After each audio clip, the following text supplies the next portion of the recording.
60 Minutes Overtime. This week on 60 Minutes, we reported on the healthcare challenges facing the transgender community. And we introduced some people who are called detransitioners. These are people who are choosing to reverse the process. And their point is that they were not getting proper health care. That was their point. That's the point we wanted to emphasize, that these were young people who were not getting proper health care advice. After everything, after all our conversations, we still feel that that's something important to put out there.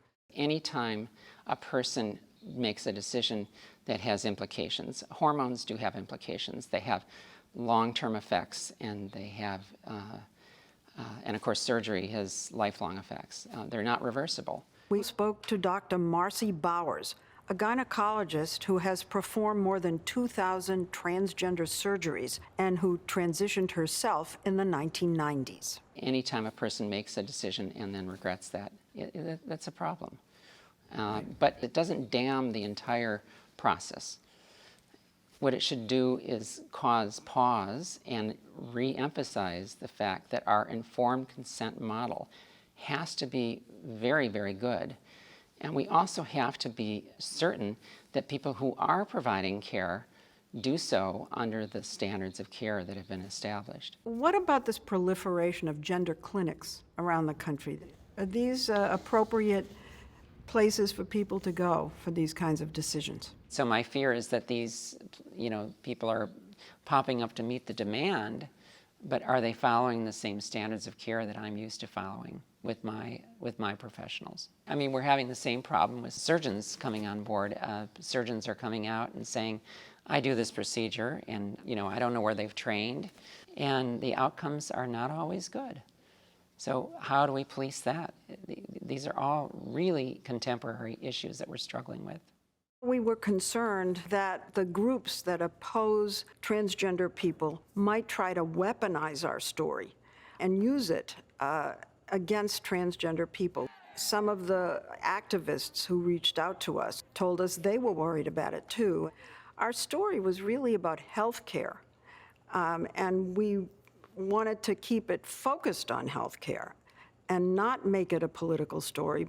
I know that there's a lot of sensitivity and maybe even fear about the story that we are doing. So perhaps you can explain the worry about our story.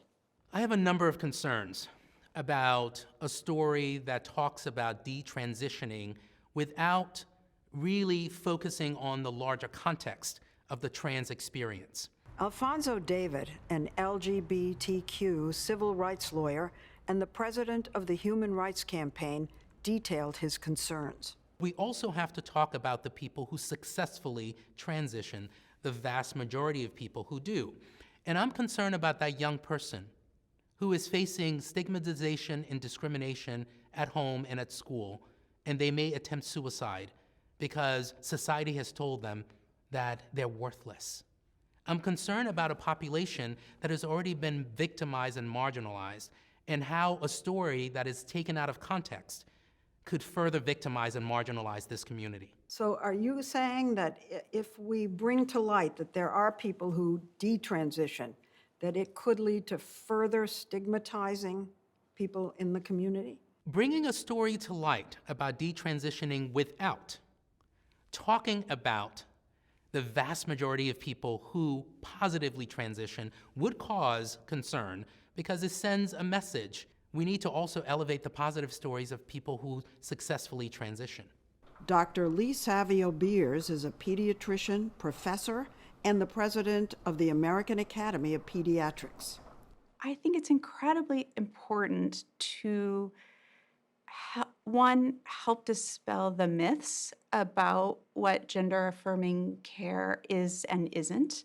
I think that's a really important thing. I also think it's really important, no matter how we do it and in whatever setting, to make sure that we send a message to transgender youth and gender diverse youth and their families that they matter, that their experiences matter, that we care about them, and we want them to get the best medical care. We want them to get the best education. We want them to get the best support from their families and their communities. And I think that has to be our North Star.